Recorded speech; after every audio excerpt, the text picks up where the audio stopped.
मित्रों नमस्कार। सनातन के योद्धा कार्यक्रम में मैं राजेश चेतन आप सबका स्वागत करता हूं, अभिनंदन करता हूं। आज स्टूडियो में सनातन के रियल हीरो उपस्थित हैं। भाई प्रीत सिंह सिरोही गाय के लिए, मंदिर के लिए, बेटियों के लिए अपना जीवन खपाया है। भाई प्रीत सिंह ने नौजवान है, सोशल मीडिया पर हजारों नहीं लाखों लोग फॉलो करते हैं। 15 वर्षों से अन्न नहीं खाया है। सनातन के ऐसे पुरोधा हैं प्रीत सिंह सिरोही। मैं उनका स्टूडियो में स्वागत करता हूं। भाई साहब नमस्कार। नमस्कार। राम राम। राम राम। प्रीत सिंह जी बड़े पॉपुलर हैं आप सनातन के मित्रों के बीच में, और सड़कों पर आप नमाज को लेकर आंदोलित रहते हैं, अवैध मस्जिदों को लेकर आप आंदोलित रहते हैं। क्या तकलीफ है आपको, क्या कष्ट है आपको? सर, आप परिवहन व्यवस्था देश की अगर ख़राब करेंगे, सड़कों को जाम करेंगे, तो मुझे क्या देश के हर व्यक्ति को तकलीफ होगी। जी। सड़कें चलने के लिए हैं और गंतव्य स्थान तक पहुंचने के लिए है। जी। आप नमाज पढ़ रहे हैं खुदा के पास जाने के लिए, लेकिन जिस सड़क पर पढ़ रहे हैं वो खुदा के पास तक नहीं जाती, वो जो यात्री उस सड़क पर चल रहे हैं उनके घर तक जाती है। तो आपको पता होना चाहिए, जब आपको पता है कि नमाज़ पढ़नी है तो आपको ये भी पता होना चाहिए कि नमाज कहाँ पढ़नी है। तो जो लोग इन्हें ये सिखा रहे हैं कि नमाज कैसे पढ़नी होती है, तो वो ये भी सिखाएं नमाज कहाँ पढ़नी होती है। सड़कें देश के विकास का मार्ग हैं और उस विकास में अगर कोई बाधा बनेगा तो हम उसका विरोध करेंगे। बहुत अच्छा। पर सड़कों पर शोभा यात्राएं भी तो सनातन धर्म के लोग निकालते हैं। शोभा यात्रा वर्ष में एक बार शासन प्रशासन की अनुमति लेकर निकाली जाती है जी। शासन प्रशासन उस ट्रैफिक को मैनेज करता है, उसकी व्यवस्था करता है, और शोभा यात्रा वर्ष में 1 या 2 बार निकाली जाती है। लेकिन हर शुक्रवार को सड़क घेरकर शक्ति प्रदर्शन करना और अपनी संख्या बल के आधार पर अपनी मनमानी दिखाना, समाज में भय उत्पन्न करना, अगर आप ये काम करोगे तो हम आपका विरोध करेंगे। हजारों मस्जिदें अवैध जो हैं उनका आपके पास लेखा जोखा है। आपने बहुत बड़ा सर्च किया है और बड़ी लंबी चौड़ी सूचियां आपकी है, पूरा अभियान आपने छेड़ रखा है। प्रीत सिंह लगे हैं अवैध मस्जिदों को खोजने में, और ये एक लंबी यात्रा हो गई है आपकी। भाई प्रीत सिंह जी, अवैध मस्जिदों को, मज़ारों को लेकर जो मुहिम आपने छेड़ रखी है, इसका ये किस अंजाम तक पहुंच पाई है अब तक? अवैध अतिक्रमण हट रहा है, और अवैध अतिक्रमण ये धन की उगाही के एक केंद्र हैं, और इस तरह के केंद्र जहाँ पर बैठकर हमारे लोगों की हत्या की योजना बनाई जाती हो, या सनातन संस्कृति के विध्वंस का एक पूरा प्रारूप तैयार किया जाता हो, और वहाँ से लोगों को तैयार किया जाता हो किस तरीके से इस योजना को इम्प्लीमेंट करना है, और वो भी पब्लिक लैंड पर बैठकर आप इस तरह की हरकत करेंगे तो हम उन्हें गिराएंगे। तो इस बारे में कोई प्रसंग कुछ बता पाएंगे आपकी, जैसे आप किस तरह से करते हैं, कैसे आपकी शुरुआत कैसे होती है सूचनाओं का, फिर कोर्ट तक कैसे केस को ले जाते हैं? हमारी टीम ने इसके ऊपर 10 वर्ष से ज़्यादा जी मतलब होमवर्क किया है, और हमारे पास 2500 से ज़्यादा अवैध मस्जिदों का लेखा जोखा है। उनके पब्लिक लैंड के रिकॉर्ड हमारे पास हैं, और हम बारी बारी कोर्ट जा रहे हैं, कोर्ट से ऑर्डर करा कर ला रहे हैं, और शासन प्रशासन से उसे इम्प्लीमेंट कराते हैं, तो वो अवैध अतिक्रमण हट जाता है। अब तक अधिकारी डरते रहे हैं, अधिकारियों को भी हिम्मत देने का काम हमने किया है कि आप इनसे डरो मत, आप हमेशा अधिकारी नहीं रहोगे, और इस बात की कोई गारंटी नहीं है कि अधिकारी का बेटा अधिकारी बनेगा। आप अधिकारी नहीं रहेंगे, रिटायर हो जाएंगे, तो आपको इस समाज के बीच में रहना है। तो इस तरह के केंद्रों को आप शक्ति देने का काम करेंगे। आपकी चुप्पी इन्हें शक्ति देती है, जो भविष्य में बहुत ज़्यादा घातक होगी इस समाज के लिए, इस संस्कृति के लिए, इस पूज्य मातृभूमि के लिए। बहुत अच्छा। तो फाइनली ये अवैध मस्जिदों का कुछ नंबर बता पाएंगे आप प्रीत भाई कि यहाँ इतने मस्जिदों को, अवैध मस्जिदों पूरे को देश में लगभग 8.5 लाख के आसपास अवैध मस्जिदें हैं। हाँ। और लगभग 22 लाख से ज़्यादा अवैध दरगाहें। ये वो आंकड़े हैं जो इंटरनेट पर मतलब जो रजिस्टर्ड होती हैं, गूगल मैप पे रजिस्टर्ड होती हैं, और इस तरह से हजारों की लाखों की संख्या में अवैध कब्रिस्तान है, पीर है, मज़ार है, और ईदगाह है, करबला है, मतलब और बहुत सारी इस तरह की भूमि जो ये कहते हैं कि हमने मतलब पब्लिक लैंड कि हमने इसे पुण्य मान लिया है, अब ये हमारी हो गई है उस, और ये सब जो मैं आंकड़े बता रहा हूँ ये वक्फ के काले कानून से हत्याई हुई, काले कानून के आधार पर कब्जा की हुई पूज्य मातृभूमि से अलग है। तो जो वक्फ के आंकड़े हैं वो अलग हैं, उस वक्फ के आंकड़े से अलग मैं आपको बता रहा हूँ कि इतनी पब्लिक लैंड के ऊपर कब्जा किया हुआ है। प्रीत भाई, जेल में जो कैदी बंद होते हैं, एक मुहिम आप चला रहे हैं जिनको छुड़वा रहे हैं आप कैदियों को, ये क्या शुरू कर दिया आपने कि कैदियों को आप रिहाई मिलनी चाहिए, ये कौन सा आंदोलन शुरू किया आपने? देखो, अगर कोई व्यक्ति जेल में सिर्फ इसलिए बंद है कि वो हिंदू है जी, तो उसकी रिहाई होनी चाहिए। हमारे व्यक्ति को इसलिए आपने बंद कर दिया कि उसने शोभा यात्रा निकाल दी, कहीं पर हनुमान चालीसा कर दी, या किसी हिंदू के साथ अन्याय हुआ, वो अपने साथियों को लेकर सड़क पर उतर गया और मुल्लाओं ने उसे टारगेट कर लिया, उसके ऊपर झूठे सच्चे मुकदमे लगवा दिए, उसे बंद कर दिया। तो अगर कोई व्यक्ति इस देश की जेलों में इसलिए बंद है कि वो हिंदू है तो हमारा अपना है, और ऐसे ऐसे क्रांतिकारी विचारों वाले, ऐसे इनिशिएटिव लेने वाले योद्धा के लिए हम जान की बाजी लगा देंगे।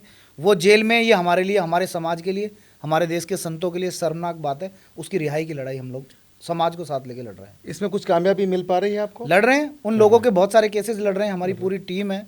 और जिन जिन लोगों की हत्या मुल्लाओं ने कर दी, घेर कर भीड़ ने मार दिया, उस परिवार के पास 2 वक्त की रोटी नहीं है, वो कहाँ से कानूनी लड़ाई लड़ेगा? उसके परिवार के मुख्य सदस्य की हत्या इन लोगों ने कर दी, एक युवा जवान की हत्या कर दी। तो उन लोगों को हम लीगल एड प्रोवाइड कर रहे हैं, हम उनके साथ खड़े कि तुम अपनी लड़ाई खुद लड़ो। समाज के अंदर बहुत सारी, मतलब बहुत विकट परिस्थितियों में समाज है, तुम अपनी लड़ाई लड़ो और आर्थिक रूप से हम आपकी मदद करेंगे और हम समाज को आपके साथ जोड़ेंगे, ताकि समाज आपके साथ खड़ा होगा। तो कल अगर समाज के किसी और व्यक्ति के साथ अनहोनी होगी तो लोगों को इस बात पे किंचित मात्र भी संकोच नहीं होगा कि हमें इसके साथ खड़ा होना है या नहीं होना। हम पूरी ताकत के साथ अपने लोगों के साथ खड़े हैं और हम लोगों को खड़ा भी कर रहे हैं। प्रीत जी, ये जो उत्तम नगर में घटना घटी, आप उसमें बहुत, आपकी भूमिका सबसे आगे थी, आप सबसे फ्रंट के ऊपर थे, उस मीडिया में भी मैं देखता रहा आपको। उत्तम नगर में जो घटा और बाद में हिंदू समाज ने उसका प्रतिकार भी किया बड़े ठीक से। थोड़ा सा उत्तम नगर के बारे में आपके क्या विचार हैं, क्या हुआ? मुल्लाओं की भीड़ ने एक माँ की गोदी से उसका बेटा छीन लिया और उसकी हत्या कर दी। ये एक लाइन में, एक लाइन तो यही है। और उसके बाद से अब तक दिल्ली में कितने हिंदुओं की हत्या की जा चुकी है, चाहे सीआर पार्क में बाप बेटे की हत्या हो, या कल मंदिर मार्ग थाने पे हो, या परसों अशोक विहार में हो। तो ये जो चल रहा है, ये अब लोगों की पहुंच तक हो गया, लोगों ने इसे गंभीरता से लिया है। हमारे लोगों को चिन्हित करके मुल्लाओं की भीड़ मार रही है, और हम इस पे चुपचाप बैठकर, मतलब एकदम चुप्पी मारे बैठे हैं। हमें लगता है कि हमारी कोठी पे जो सीसीटीवी कैमरास लगे हुए हैं ये हमें बचा लेंगे, या कोई नेता मंत्री या कोई जोशीले भाषण देने वाला प्रवक्ता हमें बचा लेगा। सबके पास प्राइवेट जेट है, वो अपने जहाज में बैठेंगे, विदेश में उतर जाएंगे, और बाहर जाके ना उन्हें किराए पे घर देखना है, ना उन्हें कोई रोजगार की व्यवस्था करनी है, ना सुबह उठ के उन्हें काम पर जाना है। लेकिन हम पीढ़ी दर पीढ़ी इस पूज्य मातृभूमि पर हमने जन्म लिया है, और जिस तरीके से सीमाओं पे खड़े होकर इस देश की फौज इस देश की सीमाओं की रक्षा कर रही है, देश के भीतर अपनी प्रजा की, अपने साथियों की, अपने समाज की, अपने सनातन के मानने वाले लोगों की रक्षा करने का और इस पूज्य मातृभूमि की रक्षा करने का दायित्व प्रत्येक हिंदू का है। तो मैं अपने हिस्से का निर्वहन कर रहा हूँ, बाकी लोगों को जागरूक होकर इसका निर्वहन करना चाहिए। किसी नेता के भरोसे ना रहें तो ज़्यादा बेहतर है। हमने वोट दिया है, हक से उनसे बोलें कि ये काम होना चाहिए। हाँ, भरोसे बैठे रहें, किसी के भक्त बने रहें, उससे ज़्यादा बेहतर है कि अपने अधिकारों के प्रति ज़्यादा सजग रहें, अपने अधिकारों के लिए आवाज़ उठाएं। ये जो टीसीएस का मैटर अभी उछल रहा है मीडिया में, टाटा कंसल्टेंसी वाला, आपके ध्यान में आया होगा? हाँ जी, हाँ जी। इतना बड़ा भारत का कॉरपोरेट है टीसीएस, और वहाँ पर भी ये लव जिहाद पहुँच गया है। पढ़े लिखे लोग वो भी शिकार हो रहे हैं लव जिहाद के। दिल्ली की क्या स्थिति है लव जिहाद की? दिल्ली की स्थिति है कि जो भी बच्चा अपने माँ बाप की नज़रों से ओझल है वो मुल्लाओं के शिकंजे पे, उनके टारगेट पे है। अच्छा, आपने टीसीएस की बात की तो अनपढ़ मुल्ला अनपढ़ हिंदू का धर्मांतरण करा रहा है, उसकी बहन बेटियों को लव जिहाद का शिकार बना रहा है। पढ़ा लिखा मुल्ला पढ़े लिखे हिंदुओं की बहन बेटियों को शिकार बना रहा है, उनके ऊपर धर्मांतरण का दबाव बना रहा है, और उन्हें लोभ से, बहकाकर, फुसलाकर, डर से, दबाव से उन्हें कहीं ना कहीं इस्लाम की ओर लेकर जा रहा है। उन्हें जबरन कलमा पढ़ाने पर, हिजाब पहनने पर, उनके माथे से बिंदी हटा देने पर, गले से मंगलसूत्र उतारने की एक स्थिति वो बना चुका है, और वो ऐसा कर देता है। वो जिस योजना पर काम कर रहा है वो उस योजना में कामयाब है। बहुत सारे राज्यों में धर्मांतरण को लेकर, लव जिहाद को लेकर कानून है, लेकिन एक अपराध एक राज्य में अपराध हो, अन्य राज्य में अपराध ना हो, ये अपने आप में उपहास की बात है। अगर हिंदुओं को संरक्षित करने का, भारत की बहन बेटियों को संरक्षित करने का कोई कानून है तो वो यूनिफाइड आना चाहिए। एक राज्य में अपराध हो, दूसरे राज्य में अपराध ना हो, ये अपने आप में शर्मनाक है। इस तरह के कानून भारत की संसद से बनने चाहिए, केंद्रीय कानून बनना चाहिए और सभी राज्यों को सहर्ष से स्वीकार करना चाहिए, क्योंकि राजा या नेता मंत्री जब तक है जब तक प्रजा है। हम लोग नहीं रहेंगे तो फिर क्या है? पाकिस्तान में हम नहीं है, अब कोई मंत्री बने, कोई संतरी बने, कोई प्रधानमंत्री बने, कोई गृह मंत्री बने, हम नहीं है तो वहाँ क्या हो रहा है हमें इस बात से कोई मतलब नहीं है। हम हैं तो हमारा नेता है, नहीं तो मुल्ला हमारे लोगों के नेता को या हमारे हिंदुओं के नेता को मुल्ला इसलिए स्वीकार करता है क्योंकि यहाँ हिंदू हैं। जब यहाँ हिंदू नहीं रहेंगे तो मुल्ला हमारे नेता को स्वीकार नहीं करेगा, उतार के गद्दी से नीचे फेंक देगा या कत्ल कर देगा।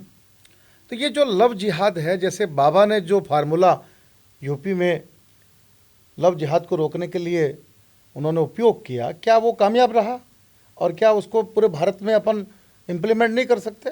देखो, कामयाब रहा या नहीं रहा, या शासन प्रशासन ने कितनी सख्ताई से उस कानून का पालन करवाया, समाज के लोगों में कितने प्रतिशत जागृति हुई, मैं तो कह रहा हूँ उत्तर प्रदेश के लोगों में जागृति आई, ये जागृति पूरे भारत के लोगों में आई।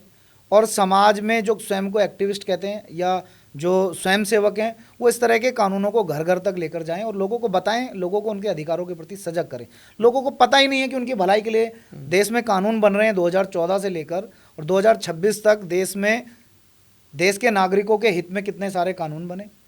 सरकार के भरोसे हम लोग बैठे रहे और सामाजिक कार्यकर्ताओं की जिम्मेदारी है इस तरह के कानूनों को समाज में ले जाकर उनका प्रचार प्रसार करें, लोगों के बीच में लोगों को जागरूक करें। जितनी ज़्यादा जागरूकता होगी, लोग अपने अधिकारों के प्रति सजग होंगे, थाने में जाके दरखास्त देंगे, रिपोर्ट लिखवाएंगे कि जी मेरी बेटी को ये लव जिहाद का शिकार बना रहा है, ये मेरे बच्चों पे जबरन धर्मांतरण का प्रेशर क्रिएट कर रहा है, छल से बल से बहकाकर मेरे बच्चों का धर्मांतरण करा रहा है।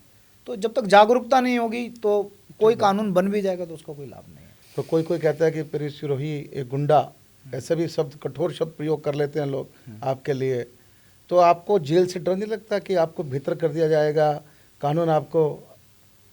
धर्म की स्थापना के लिए योगेश्वर श्री कृष्ण का जन्म जेल में हुआ। अरे वाह, वो मेरे आदर्श हैं। और हम जेल से डरें, ये अपने आप में भयभीत कर देने वाली बात है। हम वो लड़ाई लड़ रहे हैं कि जो लोग हिंदुत्व का कार्य करते हुए जेल में बैठे हैं उनको हम रिहा कराएं। और जो हमें गुंडा कहते हैं वो भूमाफिया, अतिक्रमणकारी मुल्ला जो पब्लिक लैंड पर अतिक्रमण करके और पूरा एक गैंग, पूरा एक ग्रोह चला रहा है सनातन धर्म के खिलाफ, जिसका सपना इस देश को इस्लामिक करने का है, उसके मंसूबों को हम कामयाब नहीं होने देंगे। और इस तरह के जो शब्द हमारे लिए ये बोल रहे हैं, इसको हम ज़्यादा महत्व देते भी नहीं हैं।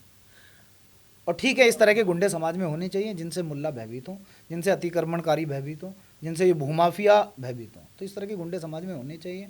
हमारे लोगों की शराफत का फ़ायदा उठाए इन्होंने पब्लिक लैंड पर कब्जा कर लिया। मैंने आपको संघ के शताब्दी वर्ष में जो हिंदू सम्मेलनों में आपकी आवाज़ को सुना, बुलंद आवाज़ आपकी, तो क्या आपको लग रहा है कि इन कुछ वर्षों में हिंदू समाज में थोड़ा बहुत जागरण दिखाई पड़ने लगा आपको कि नहीं? देश के प्रधानमंत्री ने जो प्रेरणा पूरे देश को दी है और वो अब समाज में धीरे धीरे दिखने लगी है। और एक पुरानी कहावत है कि जब एक बड़ी नदी में जल आता है तो उससे कनेक्टिंग छोटी छोटी जो नदियां होती हैं उन सब में जल आ जाता है और सबके किनारे धीरे धीरे हरियाली होती चली जाती है। तो देश के प्रधानमंत्री और कई राज्यों के मुख्यमंत्री जिस सजगता से देश की सेवा कर रहे हैं, वो भाव देश के गाँव की गलियों तक, देश के शहर की गलियों तक पहुँचने लगा है। और जैसा राजा वैसी प्रजा। तो जो आचरण देश के प्रधानमंत्री का, कई राज्यों के मुख्यमंत्रियों का है, वो आचरण धीरे धीरे समाज के लोग अपना रहे हैं, देश के अपने राष्ट्रीय कर्तव्यों के प्रति सजग हो रहे हैं। और जब तक राष्ट्र सर्वोपरि नहीं होगा, जब तक प्रधानमंत्री जी की इस लाइन पे हम लोग नहीं चलेंगे, जब तक हम राष्ट्र हित सर्वोपरि नहीं मानेंगे, तो जब तक राष्ट्र का भला नहीं होगा, और जिस राष्ट्र का भला नहीं होता उस राष्ट्र की प्रजा नष्ट हो जाती है। तो हमें शास्त्रोक्त बात भी ये स्वीकार करनी पड़ेगी कि हमें राष्ट्र को सर्वोपरि रखना पड़ेगा। बिल्कुल ठीक बात है। प्रीत जी, आपने गौ माता के लिए भी कुछ आंदोलन चलाया है, और अभी जो स्थिति चल रही है भारत में, गौशालाएं तो बढ़ रही है धीरे धीरे, गौ माता की सेवा का भाव भी जाग रहा है। अब लोग गौ माता का दूध पीने की तरफ बढ़ रहे हैं, गाय का घी भी पॉपुलर हो रहा है। थोड़ा बहुत मैं देख रहा हूँ गाय को लेकर जागरण है देश के अंदर। क्या स्थिति है? कभी गौ हत्या रुक पाएगी देश के अंदर? देखो, गौ हत्या अगर देश में रोकनी है तो गौ पालन करना पड़ेगा। अच्छा। और जो स्वयं को गौरक्षक कहते हैं, इंक्लूडिंग मी, हम्म। हम लोगों को समाज के बीच में जाकर और बड़ी संख्या में गौरक्षकों को तैयार करना पड़ेगा। हम्म। एक एक कॉमन मैन जो चाहता है कि देश में गौ हत्या ना हो, तो वो नकली दूध का या विदेशी इंपोर्टेड दूध का या पैकेट बंद दूध का विरोध करे, और वो इस बात को प्राथमिकता दे कि अगर मैं दूध पीऊँगा तो मैं भारतीय नस्ल की देसी गाय का पीऊँगा। तो मुझे लगता है सड़कों पर एक भी गाय नहीं मिलेगी, और जब सड़कों पर गाय नहीं मिलेगी तो शायद हमारे घरों से गाय चोरी करके कसाई ले जाए, ऐसा तो असंभव है। तो गाय के दूध के प्रति, गौ उत्पादों के प्रति जितनी ज़्यादा जागरूकता आएगी, गौ माता का रक्षण, संरक्षण, संवर्धन उतना ज़्यादा होगा। क्योंकि जब डिमांड होगी तो चीज़ें समाज में बढ़ने लगेंगी। गाय के संवर्धन के ऊपर भी काम होगा। हरियाणा, गुजरात, पश्चिमी उत्तर प्रदेश और पंजाब के भी कुछ इलाके ऐसे हैं जिन्होंने, राजस्थान तो लगभग पूरा ही, मध्य प्रदेश में भी बहुत बड़े एक भाग ऐसे हैं जिनमें भारतीय नस्ल की शुद्ध देसी गाय के संवर्धन का, संरक्षण का कार्य सामाजिक कार्यकर्ता बहुत बड़े पैमाने पर कर रहे हैं। वो साधुवाद के पात्र हैं। बहुत सारी नस्लों का संवर्धन उन्होंने किया, और एक स्टैंप जो लेफ्ट ने या पूर्व की सरकारों ने लगा दी कि भारतीय नस्ल की गायें ज़्यादा दूध नहीं देती हैं, और उन्होंने इस तरीके से हमारी गायों को बदनाम किया और विदेशी नस्ल के बीजों से कृत्रिम गर्भाधान करके हमारी नस्ल को नष्ट करने का जो दुस्साहस या षड्यंत्र उन लोगों ने किया, ये उनके मुंह पर तमाचा है कि भारत के लोग जागकर अपनी नस्लों का रक्षण, संवर्धन कर रहे हैं। और इसके साथ वो देसी बीजों का भी संरक्षण कर रहे हैं। ये हाइब्रिड बीज जिनकी ना तो फल, ना तो सब्जियां, ना कोई भी ऐसे उपभोग के उत्पाद जो इनसे उत्पन्न हो रहे हैं वो किसी तरह का शरीर को लाभ पहुंचा रहे हैं। तो देसी बीजों का संरक्षण भी ये लोग कर रहे हैं। तो मैं तो सच्चे संत इन्हीं लोगों को मानता हूं जो भारत की देसी गाय को बचा रहे हैं और देसी बीजों को बचा रहे हैं, और सही मायने में देसी भारत को यही बचा रहे हैं। तो अभी जो ये देसी गाय और जर्सी गाय, आम आदमी को तो उसका अंतर भी नहीं पता प्रीत भाई, मतलब क्या फ़र्क है दोनों में। आजकल वो घी दूध का भी ए और दूसरा कैटेगरी बना दी। एक आम आदमी को कैसे समझाएंगे आप? सब पता क्या होता है। हाँ जी, हाँ जी। आज मैं आपकी कोई भी बात सुनूं या समाज मेरी बात सुने तो वो उस बात को गंभीर नहीं रहेगा। जी जी। लेकिन जैसे ही उसकी शारीरिक जांच होगी और वो डायग्नोस्टिक की रिपोर्ट आएगी और उसमें उसे डिटेक्ट हो जाएगा कैंसर, तो अब वो डॉक्टर के पास जाएगा, डॉक्टर उसको ऐसे कर देगा कि हरे राम हरे कृष्णा, घर पे रहो, सेवा करो। अब वो इंटरनेट पे बैठ के पढ़ेगा कि मैं कैसे ठीक हो सकता हूँ, तो फिर वो गाय की सेवा करने वाले व्यक्ति के पास पहुँचेगा। वो इंटरनेट पे पढ़ के आया है, फिर वो उसको बताएगा गाय के ऊपर हाथ फिराने से ये इसका समाधान है, गौमूत्र से इसका समाधान है, पंचगव्य से इसका समाधान है, गौघृत से इसका समाधान है, गोदुग्ध से इसका समाधान है, गाय की सीत से इसका, छाये से, मट्ठा से इसका ये समाधान है। तो वो इंटरनेट पर पढ़ के आएगा, लेकिन वो लेट हो गया। ये जो लड़ाई हम पशुधन को बचाने की, गाय की बात भी नहीं करते हैं, वो हर वो पशु जिसका जो कृषि उपयोगी है, जिसकी उपयोगिता भारत की देसी खेती में है, वो सब पशुओं का रक्षण, संरक्षण, संवर्धन होना चाहिए। उनमें नस्ल सुधार के कार्यक्रम चलाए जाने चाहिए। और अगर जब तक ऐसा नहीं होगा तो पूरा भारत बीमार हो जाएगा। तो जो लोग आज हमारी बात नहीं मानते हैं, तो जब वो बीमार हो जाते हैं तो वो फिर समाज में जाके बताते हैं, लेकिन जब तक देर हो गई होती है। तो हम इस बात का संकल्प लें कि हम पूरे सप्ताह में 1 चम्मच घी खाएंगे, लेकिन गाय का घी खाएंगे। हम पूरे सप्ताह में 1 गिलास दूध पिएंगे, लेकिन भारतीय नस्ल की शुद्ध देसी गाय का दूध पिएंगे। हर सफ़ेद दिखने वाली चीज़ दूध नहीं है। ये बात समाज को माननी पड़ेगी। जिसको वो देसी घी समझ के खा रहे हैं, या तो वो वेजिटेबल फैट है, या ज़्यादातर पाम ऑयल है, या फिर वो मिल्क फैट है। वो घी नहीं है, वो घृत नहीं है कि जो हारे पर दूध गर्म हुआ, फिर उसके बाद उस दही बना, फिर हाथ की रई से उसे धीरे धीरे चलाकर उसमें से मतलब माखन निकाला गया, और फिर माखन से घृत, वो पूरी प्रक्रिया से गुजरा हुआ घी नहीं है। वो दूध में से फैट निकाला और फैट को गर्म करके वो क्रीम, मिल्क फैट की क्रीम को मतलब धीमी आंच पर गर्म किया, वो पिघल गया, वो घी में कन्वर्ट हो गया। तो हमें चीज़ों को समझना पड़ेगा। हम अपनी बॉडी को डस्टबिन ना बनाएं। हम डिसाइड कर लें कि डू और डू नॉट क्या है, क्या खाना है और क्या नहीं खाना है। कुछ भी खाते जाएंगे तो फिर आप तैयार रहिए, हॉस्पिटल का बेड आपके इंश्योरेंस के कार्ड के साथ आपकी प्रतीक्षा कर रहा है। 15 साल से अन्न नहीं खाया, तकलीफ नहीं होती? तकलीफ इस बात की नहीं होती कि 15 साल से अन्य खाया, तकलीफ इस बात की होती है कि भारत में 2 अरब वर्ष से जिस गाय की पूजा होती आई, जिस गाय के पीछे पीछे नन्हे श्री कृष्ण घूमे, जिस गाय के पीछे इस देश में ना जाने कितने बड़े युद्ध हो गए, कितने कितने कितनी बड़ी मतलब कितनी बड़ी शर्मनाक बात है कि वो गाय आज नाली में पानी पीती है, कूड़ेदान पर मुंह मारती नजर आती है और दाएं दाएं दाएं दाएं घूमती नजर आती है। तो बड़ी पीड़ा ये है, ये बड़ी पीड़ा नहीं है कि अन्य खाया, बड़ी पीड़ा ये है कि 100 करोड़ हिंदुओं की, 100 करोड़ सनातन धर्मियों की माँ नाली में पानी पीती है और किसी सरकार का कलेजा नहीं पिघलता। ये अपने आप में बहुत शर्मनाक है।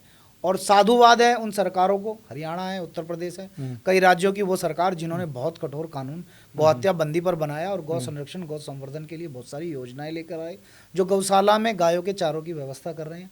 वो मेरे लिए संत समान है, उनका बहुत सम्मान होना चाहिए समाज में, और वो परमात्मा उन्हें वो यश और कीर्ति को प्राप्त हो, वो सदैव वो सत्ता में बने रहें, भगवान उन्हें सद्बुद्धि दे। एक सवाल मेरा मन में मंदिरों को लेके आ रहा है प्रीत जी, जो अपने बड़े बड़े मंदिर हैं, सरकार ने उनका अधिग्रहण किया हुआ है, जहाँ अच्छा मतलब धन मंदिर को मिलता है, वो सनातन के काम में लगने के बजाय उसको सरकार अपने हिसाब से उसको उपयोग करती है। उसको लेकर भी कभी आपने कोई चिंतन, कोई अध्ययन किया है क्या? मैंने 2021 में 47 दिन जेल काटी है। अच्छा। हमने मंदिरों में धन दिया सनातन के विकास के लिए, सनातन के प्रचार के लिए, घर घर तक वेद दर्शन उपनिषद इनके जो संदेश हैं वो समाज तक पहुंचे, इनकी विद्या समाज तक पहुंचे। लेकिन हमारे धन पर सरकार का पहरा है, काले कानून के आड़प में सरकारों ने हमारे मंदिरों पर कब्जा कर लिया और उस धन से सबका साथ सबका विकास कर रही है। हमारे पैसे का उपयोग मुल्लाओं के विकास में किया जा रहा है और ऐसे गैर हिंदुओं के विकास में किया जा रहा है जो ना तो सनातन को मानते हैं बल्कि सनातन से घृणा करते हैं। ऐसे लोग जो हमें रात दिन हमें कन्वर्ट करने की योजना बनाते हैं, उन लोगों का विकास हमारे मंदिरों के धन से होगा तो हमारे लिए शर्मनाक बात है, हमारे देश के नेताओं के लिए शर्मनाक बात है, उन संतों के लिए शर्मनाक बात है जो ये कहकर आते हैं कि मंदिर का दान जरूर निकालें। हम इतने महंगे पंडालों का, इतने बड़े आयोजनों का क्या लाभ जब हमारे देश के लोग एक कट्टा चावल के लिए अपना धर्म बदल रहे हैं। क्या तो ये जागृति समाज में आए। मेरे शब्द गलत हो सकते हैं, मेरी भावना गलत नहीं है। मेरा पूरा फोकस है कि एक कट्टा चावल एक दवाई के पत्ते में या एक घर की छत डालने के चक्कर में धर्म का सौदा ना हो जाए। कोई ईसाई, कोई मुल्ला मेरे लोगों की मदद के लिए पहुंचे, उससे पहले हमारे हाथ उठें और हम अपने लोगों को गले से लगाएं, उनकी मदद करें। तो फिल्मों का भी नैरेटिव बदल रहा है। जो पहले हिंदुत्व के खिलाफ फिल्में बनती थी, शांति कुंज वाले पंडित आचार्य श्री राम शर्मा कहते थे, उन्होंने इसके ऊपर पूरा व्याख्यान दिया जी जी कि सिनेमा देश में कैसा होगा, इसका नियंत्रण राज्य की सरकारों के पास और केंद्र की सरकारों के पास हो। किसी भी विषय को उठाकर ये सिनेमा में ना फिल्मा दें, इस तरह का चलचित्र ये ना बना दें जो समाज को ऐसी दिशा में ले जाए जहाँ सर्वनाश खड़ा है सामने, जहाँ काल सामने खड़ा है। तो अगर ये इस तरह की सद्बुद्धि फिल्म निर्माताओं में आई है तो ये स्वागत योग्य कदम है। और ऐसे लोगों का बहिष्कार भी होना चाहिए जो भारतीय संस्कृति और देश में जातिवाद को बढ़ाने वाले कंटेंट को परोस रहे हैं खाली इस लाभ के लिए कि व्यू आएगा, उससे हमें धन अर्जित होगा। विश्व की जो स्थिति बन गई है, मतलब अमेरिका और इजराइल और साथ में ईरान, दो तरफ, दो कंट्री, एक तरफ है अमेरिका और इजराइल ईरान से लड़ रहे हैं। सारी दुनिया में इस समय हाहाकार मचा हुआ है। ऐसे में भारत को कहाँ देख रहे हैं, सनातन को कहाँ देख रहे हैं? हिंदुओं को एकजुट होना चाहिए। गैर हिंदू आपस में लड़ रहे हैं, वो उनका अपना विषय है, अपना विषय। मुल्लाओं से लड़ रहे हैं, इसमें हमारा बीच में बोलने का कोई मतलब बनता भी नहीं है। और इतिहासकार कहते हैं कि वो शुरू से लड़ते आए हैं, तो ठीक है लड़ो, वो हमसे ना लड़े, बेहतर है आपस में लड़ रहे हैं। हमें तैयारी करनी चाहिए कि जो लोग आपस में लड़ रहे हैं वो भविष्य में हमसे भी लड़ेंगे। तो हमारी योजना इस तरीके की होनी चाहिए भविष्य की कि हम इतने ताकतवर हों, हमारे लोग इतने आर्थिक रूप से सशक्त हों कि इन ईंट का जवाब पत्थर से दें।